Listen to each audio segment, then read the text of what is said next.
minutes out exactly. Stop recording, please. Thank you. Oh, yeah, we're good. Yes, Red Bull in full effect. Greetings, everybody. The talk you're about to see is Dropping Docs on Darknets, Identity Boogaloo. Basically, it's going to be about how people got caught using darknets, like Tor. And actually, pretty much all these stories involve Tor. I haven't known anybody caught on I2P yet, not because I2P is necessarily inherently more secure. There are some things about it that might be better, but because Tor is basically the 800-pound gorilla when it comes to darknets. So, a little bit about me. I run irongeek.com. You'll probably be visiting my website later on to see these videos, or you'll see them on YouTube, or you'll see them on archive.org. I have an interest in InfoSec education. I don't know everything. I'm just a geek with time in my hands, so if I get something wrong, let me know. There's a lot of stuff in these reports I've been reading through about various Tor users that got caught that I may get wrong, or I may get a couple people mixed up. So if I got something wrong, email me, let me know, come up to me after the talk, and we'll figure it out. Also, I'm a senior information security consultant at TrustedSec, and a co-founder of DerbyCon up in Louisville, Kentucky. All right. I'll be taking two perspectives when I'm giving this talk. Those people who I want to stay anonymous, want to help out, let's say political dissidents and so forth in really, truly oppressive regimes, really, truly oppressed people. And that's part of the reasons that Tor was even invented in the first place, was that people in certain countries, people could communicate, express ideas without necessarily worrying about the government coming down on them. At the same time, those other people, let's say child pornographers, I would certainly like to see de-anonymized and caught. So I'm looking at this in both how people how avoid getting caught and how to actually catch people. So sometimes I'll say, do this if you don't want to get caught, but I'm talking about someone who is a pedo. I'm not trying to actually help them, but the same way they got caught would likely catch someone else who's, let's say, a political dissident or something to that degree. Also, I'm not really a privacy guy. I'm just a guy who really likes, crypto and networking, and this is a combination of both of them. I have some weird belief systems as far as, privacy is concerned. But I just think the topic of darknets is interesting. Also, I am not a lawyer. I may say things that are wrong. Nothing I give here is legal advice. If there's such a thing as a soul, I think I have one, so I am not a lawyer.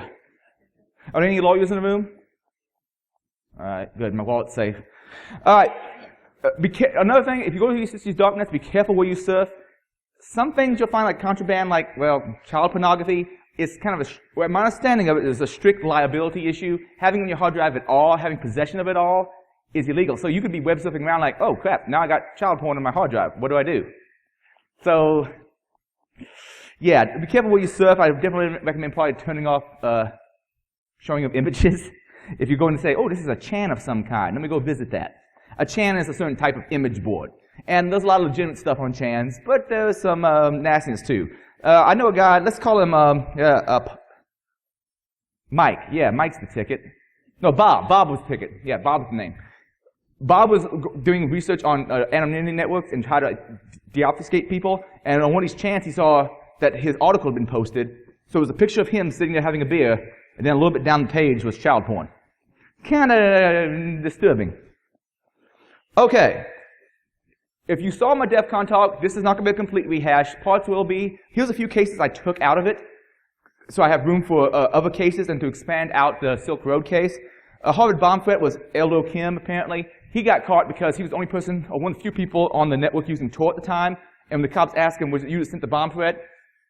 He admitted to it. He sent a bomb threat to a certain building so that he could, he was worried about a test he had to take, and he wanted to delay it. That was pretty much it. Also, they traced down his IP address. He used actually an anonymous mailer, but the IP address belonged to a Tor exit node, and then they looked up who all was using Tor on the network at the time, and they got him. LulzSec, not going to cover that in depth. Like all three of these, if you want to see them in depth, go check out the DEF CON version or the Show Me Con version of the talk. I'll have links later on in the slides and on my website. LulzSec basically got caught because Sabu, he used Tor most of the time, but one time he connected to the IRC service without Tor, and once he did that, people would be able to find his IP address. Once they had his IP address, they landed on him. Then they had him be an informant. He was talking back and forth to Jeremy Hammond. And because of things Jeremy Hammond said, even though he consistently used Tor, he said enough stuff about, getting arrested at this certain demonstration or where he was in the world that they could figure out there's only so many people with this skill set and these motivations. Let's land on this guy. Once they figured out it might be him, they started doing pin devices to see when he was connected. and eventually landed on him. Now, him, unlike some of them we'll mention later on, he was smart enough to get his laptop closed before the agents landed on him, and it was fully encrypted. Other people weren't as lucky as him. And Freedom Hosting, I don't remember all the details of how they figured out who this guy was.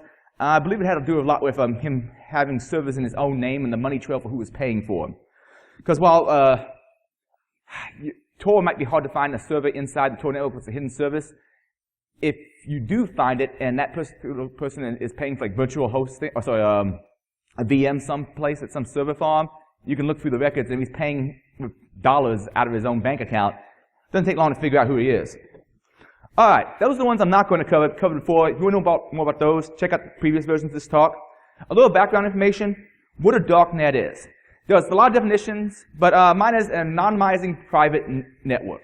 Basically, a network you can be on and you can host services or access services and remain somewhat anonymous from the person you're accessing, and they remain somewhat anonymous from you. Generally, they do this by use of encryption and proxies. Sometimes other peers automatically access a proxy, not necessarily. And this is used to obfuscate who communicates with who on the network. It's kind of like playing a game of telephone you did as a kid, where you'd pass a message along, but imagine the message was encrypted between each person. These are also sometimes referred to as cipher spaces. I like that term a whole lot. You also hear people refer to the deep web. Tor could be considered part of the deep web. The deep web is not necessarily Tor or darknets. The deep web is basically anything that's not surface level, easily indexed on something like Google. So technically, your corporate database that's behind a login would be deep web. Or a lot of information that Google has behind the scenes that you don't necessarily directly see would be deep web. But so would things like some items on Tor and I2P. So a little bit about Tor, the Onion router, just so people know about it. It was really started as at the U.S. Navy Research Laboratory, and it's now a 503c nonprofit. And I'll give you the reason why it was created by quoting them. Tor is a free software. It's free software and an open network that helps you defend against a form of network surveillance that threatens personal freedom and privacy, confidential business activities and relationships, and state security known as traffic analysis. And what you do with it? Well, you can access the public internet anonymously through it, or you can access what's known as a Tor hidden service. A Tor hidden service can be, we usually think of them as websites, but you could have an SSH server inside of Tor, and you'd be obfuscated from where exactly that SSH service is. There's also IRC servers out there you can connect to and chat anonymously, though there's ways you should really configure your IRC client to do that right. And the way it works is you connect to a local SOCKS proxy on your machine, and then that routes all your traffic out onto the Tor network. So, a few things to know about Tor. Layered encryption, bidirectional tunnels, so the way you send data out is the same way it's going to come back in. I2P, which we're not going to really cover much here, could have data going out this way, coming back in this way.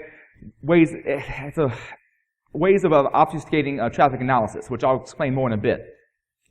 It usually mostly focused on accessing the public internet, but now there's enough darknet sites out there and darknet markets that I'm not sure that statement's true anymore. And you want more information, go out to the torproject.org.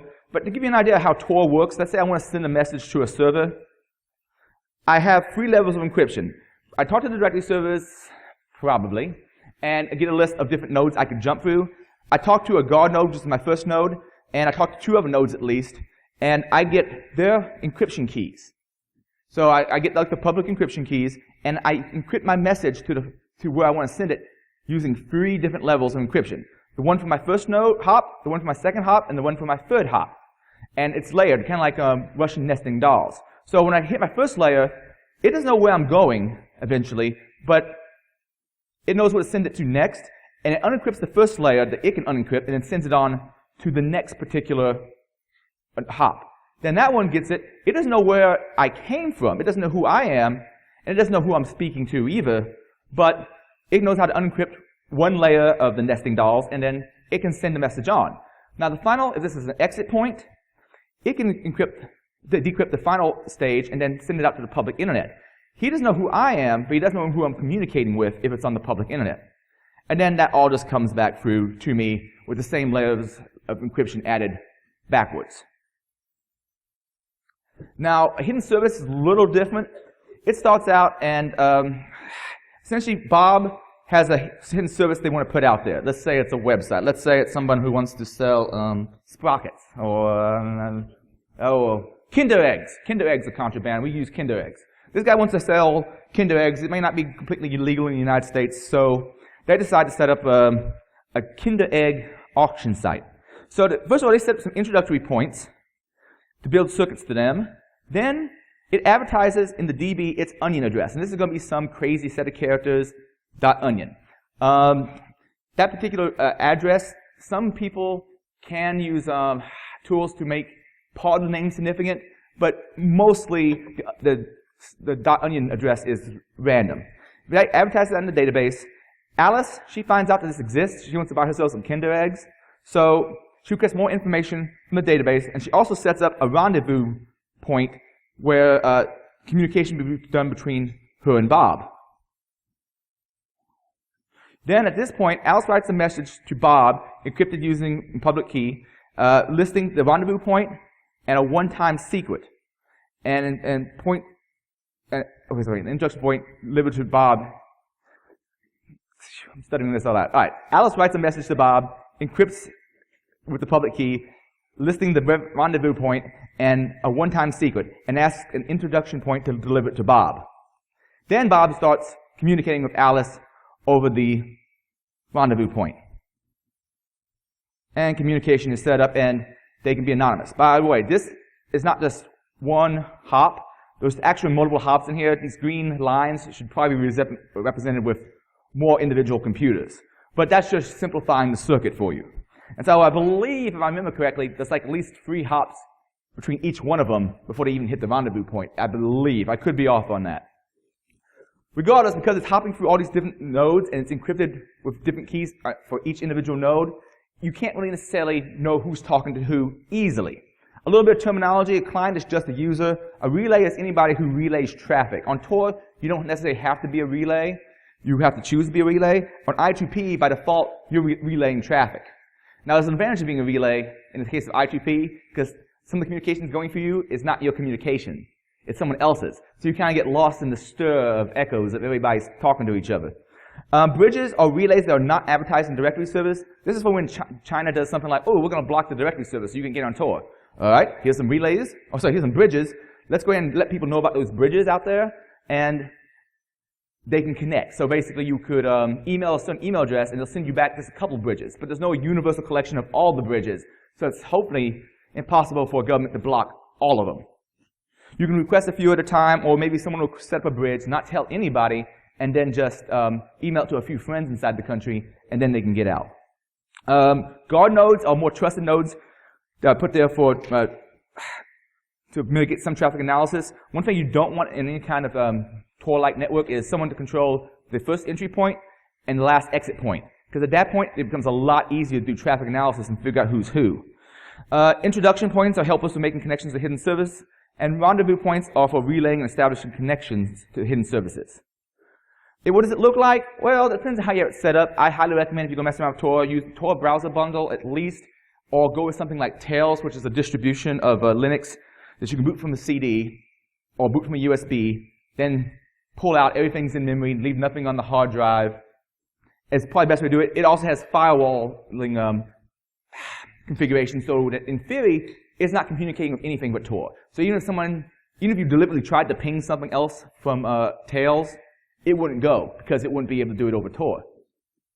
So the idea is it forces everything over Tor, and that becomes important later on, because some of these people got caught who wouldn't have got caught if they had been using something like Tails, or even if they'd been using the browser bundle more carefully.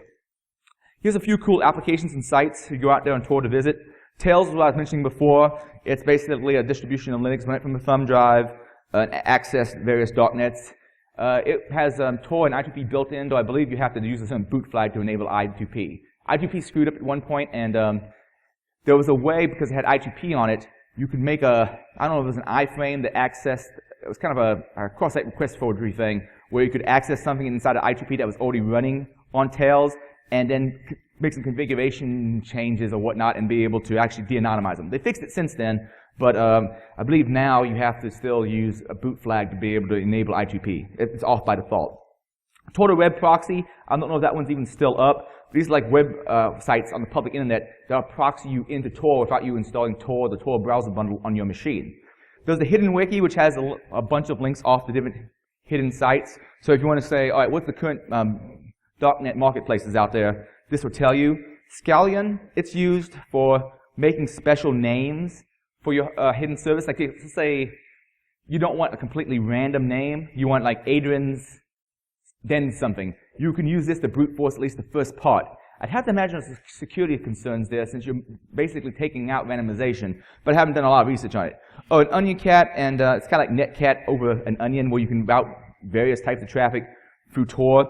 And there's also Reddit Onions is a nice little website to check out to see what onions are popping up out there, because these sites come and go. Now, Tor has a lot of pros. If you can tunnel it through socks, you can generally get it to work over the network. And that 3 levels of proxying at each node is fairly secure. Downsides, it's always going to be slower than the public internet. You just gotta accept that. Also, it has a semi-fixed infrastructure. I think that's not 100% true anymore. I think they've added some other things to it. Like I2P, they use something called distributed hash table, so that there's no central point where the government go, all right, you're gone. As long as you have a few of those entry points, those nodes, they'll communicate the information to you. It's kind of like if you do torrenting and you're using a trackerless torrent, it exchanges information kind of the same way. So as long as a few of those nodes are up and you can connect to them, they'll distribute the information for you. So it's just kind of a self-healing network. A while back, China actually blocked the Tor directories, which caused some problems with Tor users in China.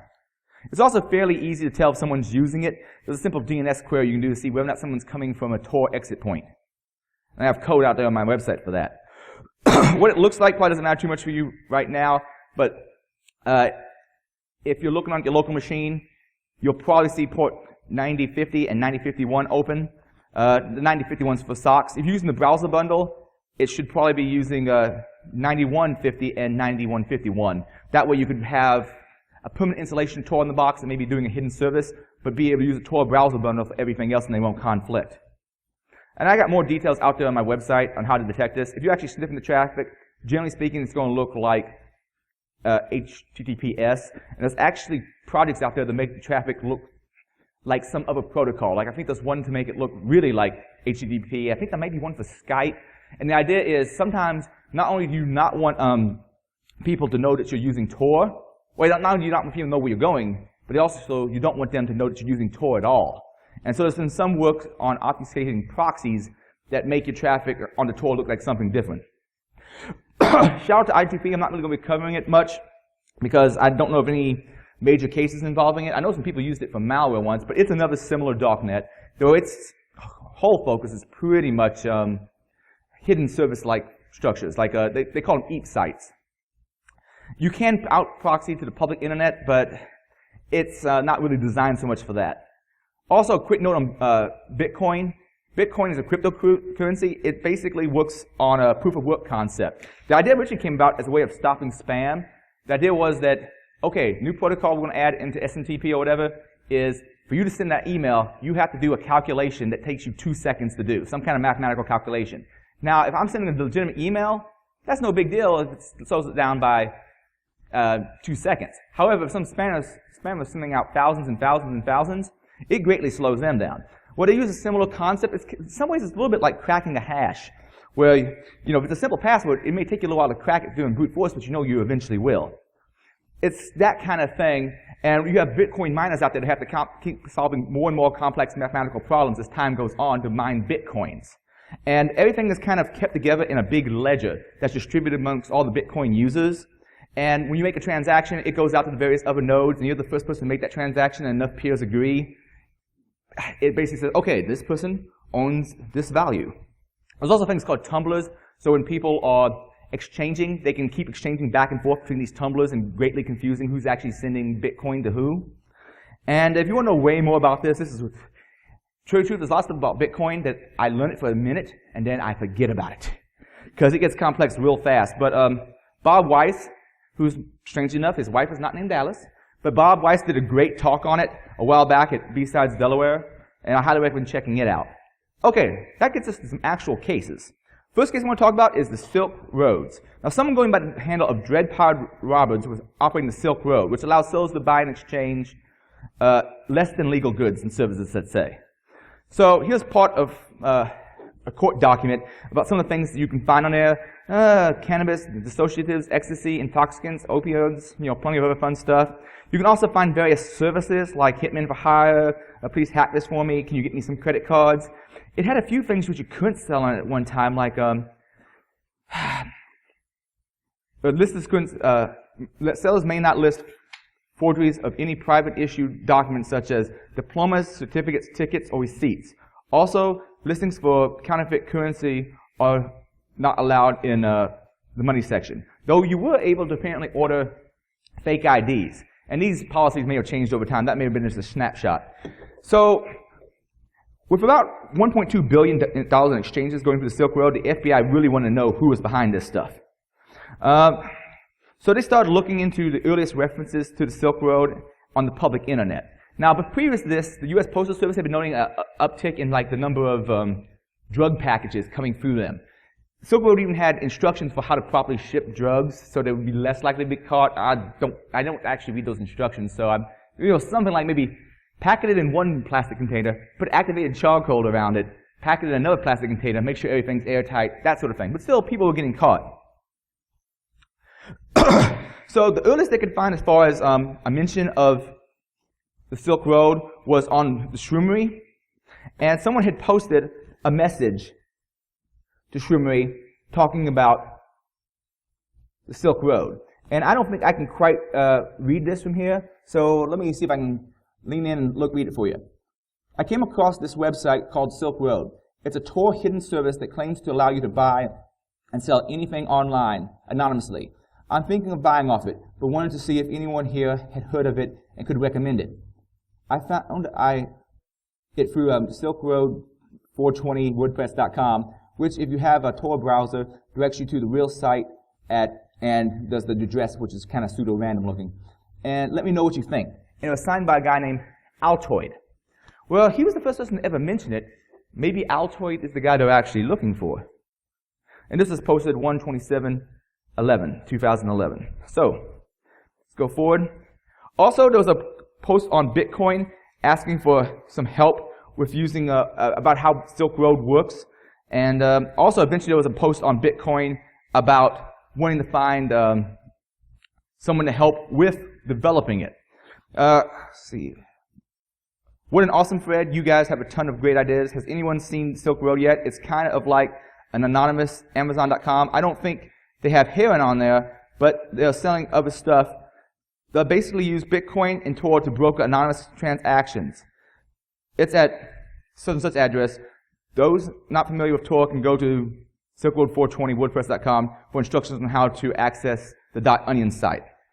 So this was posted there, and also eventually someone started asking around for help, and an IT pro who knew a lot about Bitcoin to increase the stability of the site.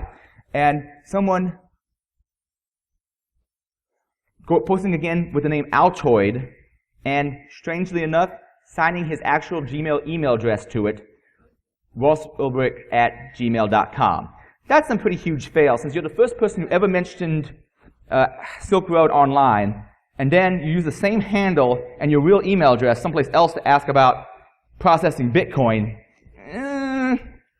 Yeah, so he was kind of doomed from the start with bad OPSEC, but other things happened as time went by. If you start doing research on Ulbrich, you'd see that he had a big interest in the, I don't have to pronounce this correct, right, but Mises School, Mises Institute of Economics.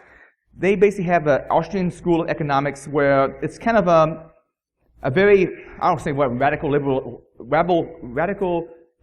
libertarian capitalist view. And if you see any posts by Dread-Powered Roberts, he would also talk about the same school and had a lot of the same interests. So you can see kind of a connection between the two already. Even if you just did research on Ross Ulbricht's public profile. Ross Ulbricht's signature on the Silk Road forums had a link to the Mises Institute. And he'd regularly talk about it on the forums on Silk Road. Also, the Ross Ulbricht account had posted to Stack Overflow asking for help with PHP code to connect to the Tor hidden services. And the username was quickly changed to Frosty later on, but initially he was asking for this help using his public, his real name. By the way, him changing it to Frosty kind of actually hurt him in some ways, which we'll see shortly. When they actually captured the servers, they found some code that he was actually asking about appeared on the servers. By the way, developing your own PHP stack, the guy was actually a fairly intelligent guy. I think he had a master's degree in materials engineering, but he was kind of a novice when it came to development and novice when it came to security, definitely operational security. He let all sorts of little breadcrumbs out there. And also developing a PHP stack and not getting it right, maybe not the best development language. One of the quickest ones he could get something up with probably, but it's real easy to screw things up. Anyway, he was asking for help.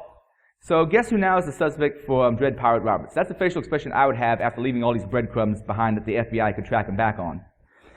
All right, as I mentioned before, post offices started to receive a lot of packages with drugs in them. So Homeland Security created Operation Marco Polo, and we're going to start to look into this. The FBI was also looking into it as well. How much crossover there was between the two, I'm not sure how much communications. A lot of the work I've reviewed doesn't really state. A guy at the DEA, Carl Force, started going by the name Knob on the forums, and he claimed that, on the Silk Road forums, and claimed his real name was Alado Guzman. And he didn't say he was a DEA agent. He basically tried to convince the people there that he was a drug dealer like everyone else. Well, a lot of the people at least. Pardon me. So he infiltrated the Silk Road, pretending to be a drug dealer. And eventually, he had an encounter with this gentleman. Now, this gentleman is Curtis Green. And he went by the name Flush or Chronic Pain. He went by the name Chronic Pain because he actually did have some debilitating diseases, and he learned a lot about opiates to help alleviate those, because he had some legitimate medical issues, but I don't think he could get all the things that he thought he needed to solve his problems. So he became a drug enthusiast as far as pain relief is concerned. Well, he became eventually customer services on the Silk Road, so he had higher levels of access to the website than other people. Eventually, Dread Pirate Roberts demanded a scan of Green's driver's license to prove his loyalty. The idea being is, well, I know who you are, so you can now get this paid position with me. And I don't remember how much money Curtis Green was making, but he was a paid employee of the Silk Road. Well, eventually, DPR asked Green to help facilitate a transaction, basically be a middleman for a drug package. But the person that drug package was going to was an undercover agent, I believe Knob. So, in doing so, basically, Dread Pirate Roberts set up, not intentionally, Curtis Green to get caught. Because then the DEA landed on Curtis Green, and apparently, according to the article I was reading, a puff of white powder covered him when he opened the package. I don't know if they said it to rig up a little explosion or what, but supposedly it actually had real drugs in it. The article was a little bit confusing. I'll link off to it later on. So, SWAT landed on him, and DEA took him in.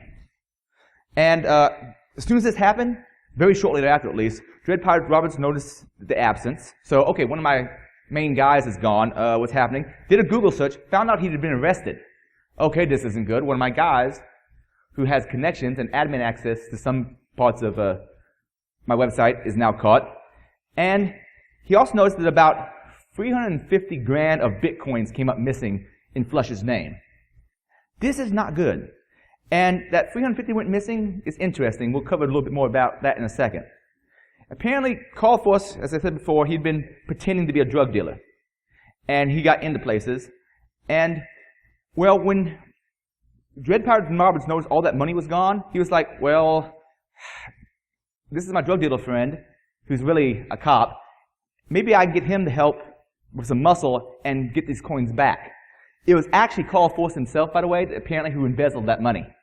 So in a way, Carl kind of put Green's life on the line there. But anyway, Dread Pirate Roberts contacted Carl Force, and who he thought was named Ilado Guzman, and said, okay, can you beat this guy up and try to get the coins back? Okay, if that's not working, can you kill him? So they staged a fake torture of Green, and I believe they eventually staged a fake death of him as well. Also, they found another admin that went by the name Cyrus who got turned as well. And as time went by, other people were also involved in the side scandal of this, because while Call Force helped lead to the capture of Ross Ulbricht, he also was doing various less than scrupulous things as far as stealing money and diverting it someplace else. And it wasn't like, it would be one thing if he stole the 350 and he kept it in some DEA account and the DEA know about it. My understanding is there was a lot of money he diverted that he'd never meant for the DEA to know about. He was going to keep it for himself. Tarbell, he was one of the main FBI agents involved, Christopher Tarbell. Here's a quote he basically said about it. It's as if you found out at the end of Breaking Bad that Hank was dirty the whole time. So some of the good guys in this aren't necessarily all that squeaky clean either.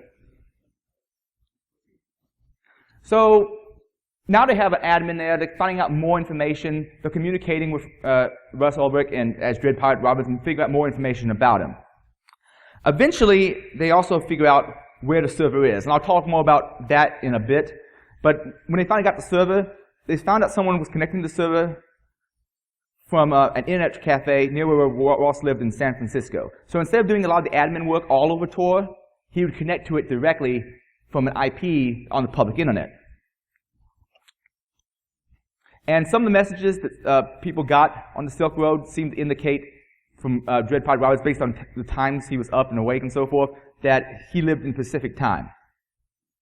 Though I've heard other reports from Alex Winters. You know him better as Bill from Bill and Ted's Excellent Adventure.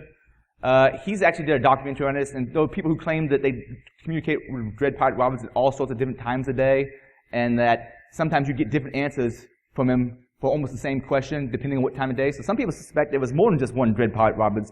That's something that I can only speculate and cover more later on. He has, Alex Winters actually has a documentary that's called Deep Web, which is either out now or will be soon, I believe. I haven't seen it as of yet. Okay, also, IP of a Silk Road server was attached to be a VPN server that was connected to by an IP belonging to the same internet cafe on Laguna Street in San Francisco, for which Ulbricht had connected to a Gmail account with, both on June 3rd, 2013. So this goes something like this. Okay, I have this server, I have it captured, I see this public internet site is, I'm seeing this being accessed from this public IP. All right, who, at this particular public IP, what else are they communicating with? Oh, they've been communicating with Gmail. If Gmail will turn over information to me, who all communicated with you? So you're adminning your darknet site over the public internet instead of using it through Tor, and you're using your Gmail at the same time. They were able to kind of tie that together as a piece of evidence. PMs to Dread Pirate Roberts from a user said that he was leaking some sort of external IP address information so people could actually figure out what server he was actually hosting on. And apparently there was also a Reddit thread, and I believe I found the Reddit thread they were referring to. And Tarbell, Christopher Tarbell, the FBI agent, also I believe saw this thread and went, oh, there's some kind of flaw on Silk Road that would tell me its actual IP address of the server.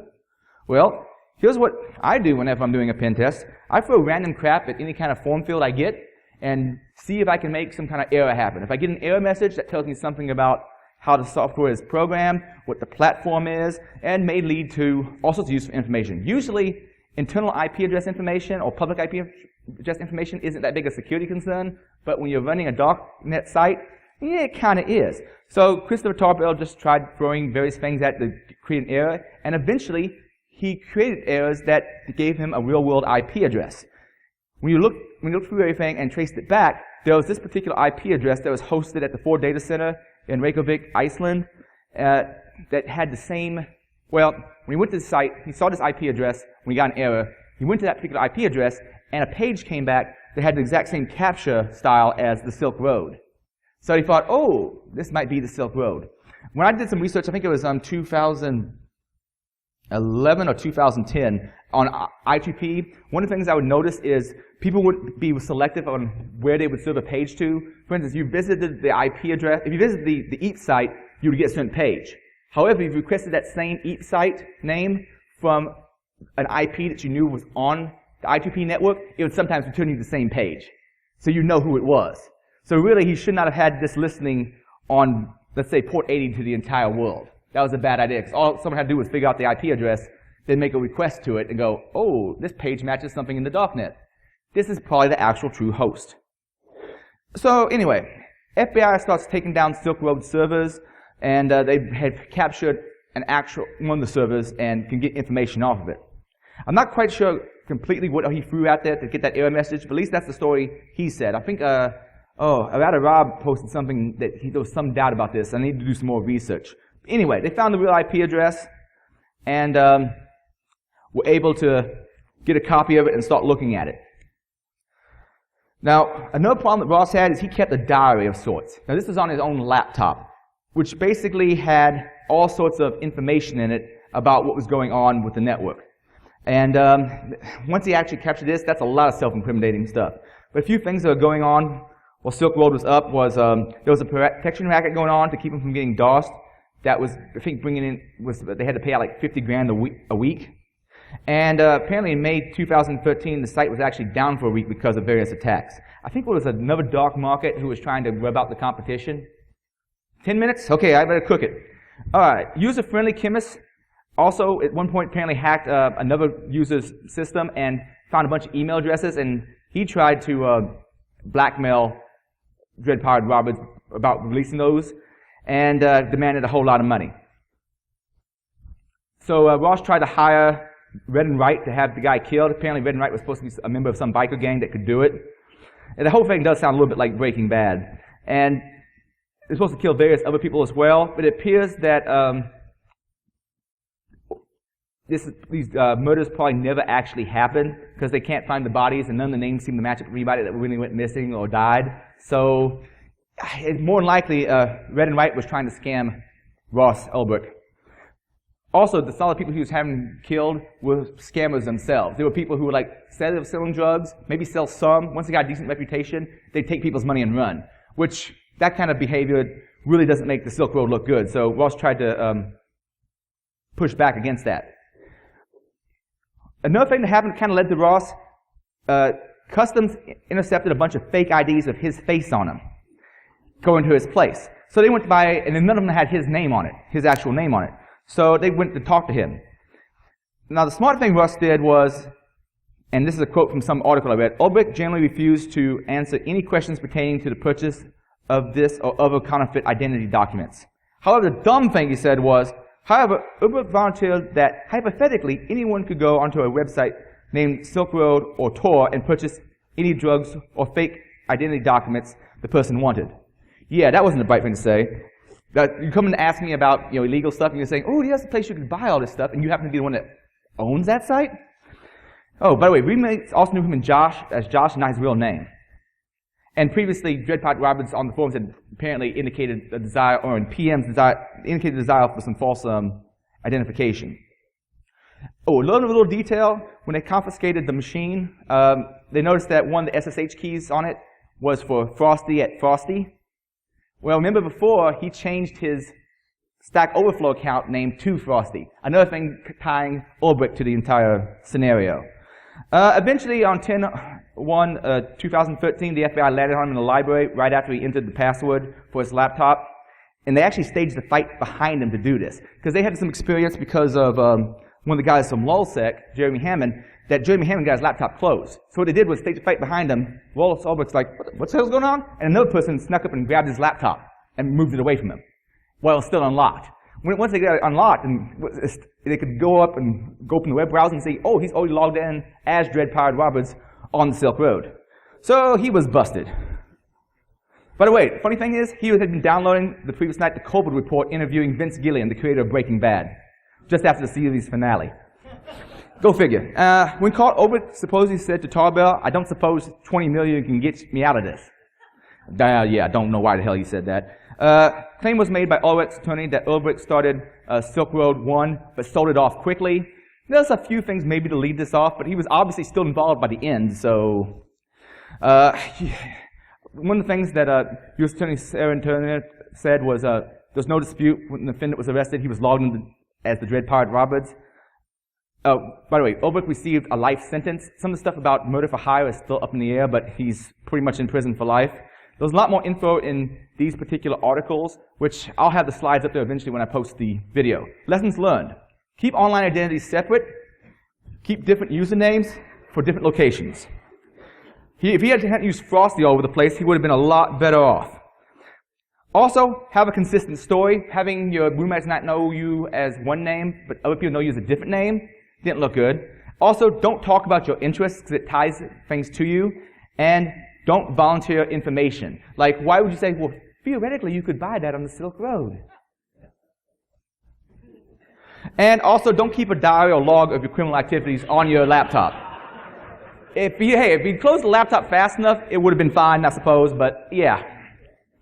Oh, next case I want to talk about. I actually have a few cases, and I don't know if I'll be able to get to them all. Tim DeFroggy, he was a former acting cybersecurity director for the U.S. Department of Health and Human Services.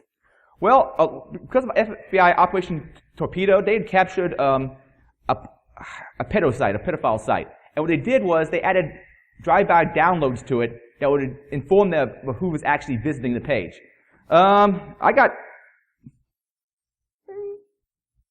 more than 5 minutes. I got about like 9. Operation Torpedo. FBI Operation Torpedo, basically, they had the site they owned. They got it from somebody, and what they did was they started putting stuff on it to inform them when people visited. Basically,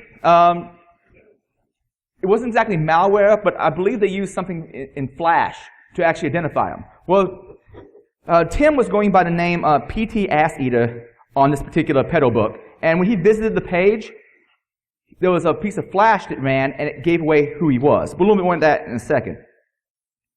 See, Aaron McGrath's site had been seized and had been backdoored to deliver this drive-by malware. Now, the FBI was calling these things network investigative tools.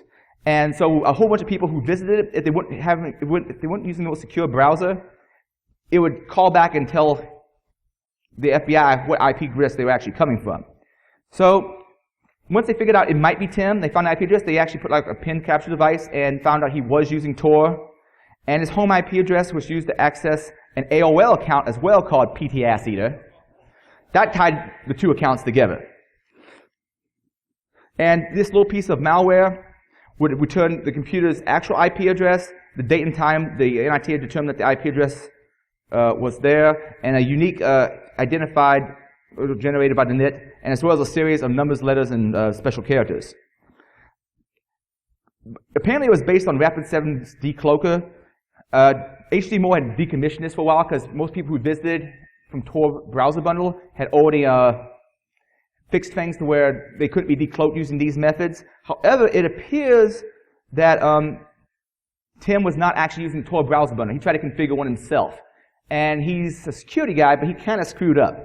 And Torpedo's little NIT actually used Java, JavaScript, and Flash to try to determine who was there. And what it would do is it would make a request outside the darknet and try to grab information, and you could see that request. For instance, what I've done before is I've taken a Word document, I've embedded an image that's actually on one web server I control, and then I look for any access of that image that's on my web server, and I can be pretty sure that person is the one who accessed my darknet site as well. So you download a Word doc from me on my darknet site, open it up in Word, Word all of a sudden doesn't know about the proxy settings, it reaches out on the public internet for that file, and I know who you are. If you want to see Decloak, it's out there on archive.org. Also, I think John Strand's team is working on making a newer version of it. Other types of malware like this have been out there before, like there was Magneto, which phoned home to servers in Virginia using a public IP address. You report things like MAC address and so forth. From some of the Snowden documents, there were things like Egotistical Giraffe, which was an awesome name for a piece of malware for tracking down people. And a few other pieces of malware as well. Joe Cicero has a talk, I don't know if you ever got it recorded, called Privacy in a Surveillance State, Evading Detection, which you should probably check out if it's online in place. I have on me about almost 15 minutes to the hour. Is that? Where's the next speaker? Okay. Where's the next speaker? Okay. Make a hidden server contact you over the public internet. So basically, you have a payload or exploit, just be connecting to a remote box and just have it basically shove a shell back at you, or you can deliver some content to somebody, and if it has an exploit in it, or it somehow doesn't request things over Tor, you can figure out what the public IP address is. Another interesting thing with Tor if you don't configure it correctly, there's DNS leaks. There's ways you configure it where it does the DNS over your public internet access instead of storing it over the proxy. You actually, in Firefox, have to manually set it to use the proxy for DNS. So while your ISP may not know that you're going to the Silk Road, or they don't know the content you're sending to the Silk Road, since you're making a DNS request for the Silk Road, they might know that. The Tor browser bundle is automatically configured properly, so that does not happen. So it sends everything, all DNS entries or requests, over the network itself. So lessons learned from Timothy Froggy: don't be a pedophile. Use the browser bundle, and make sure you keep it up to date, because some other previous people from another case I was talking about, if they had used the Tor browser bundle that had been updated, they would have been okay, but they were using an old version of it, which had an old version of Firefox with it, and that one was prone to a particular vulnerability. Also, don't open up Flash and Word docs, or HTA files, or most anything almost. Another good reason to use Tails, because it automatically has firewall settings to keep connections outside of Tor from going anyplace. Now this one I won't have time to cover. This is on Silk Road 2. So I'm basically nothing. All right, in that case, I'm going to fast forward to this, and I'm going to say goodbye. And we'll talk about this guy maybe at a future talk. In hindsight, I should have covered Tor less and more about the cases, but I want people to have a background in that. We'll get to the goodbye slides. Oh, a little bit about this guy, how he screwed up. I'll just tell you that. Don't connect your name to anything. If you're running a hidden service, don't pay for the service in your own name. Trust no one. For instance, if you have your initial conversations about starting Silk Road 2, don't trust a lot of other people, because one of them might actually be an FBI agent and get in there from the ground start. Use the Tor browser bundle. And don't buy flashy stuff like buying one of those high-end electric cars like a few months after you start the Silk Road 2. And be paranoid about downtime. It might mean the FBI is imaging your stuff. Oh, a bunch of side articles. I'm going to post these slides later on. I have a bunch of stuff like links to my original talk that covered different cases. A bunch of articles on Tor and I2P. ADHD Linux. These are the people who are trying to recreate various things like Metasploit decloaker, and announcement about DerbyCon. Dates are September 20th, 26th, 2016. And I would say questions, but I'm already supposed to be kicked off the stage. So I thank you all very much for your time.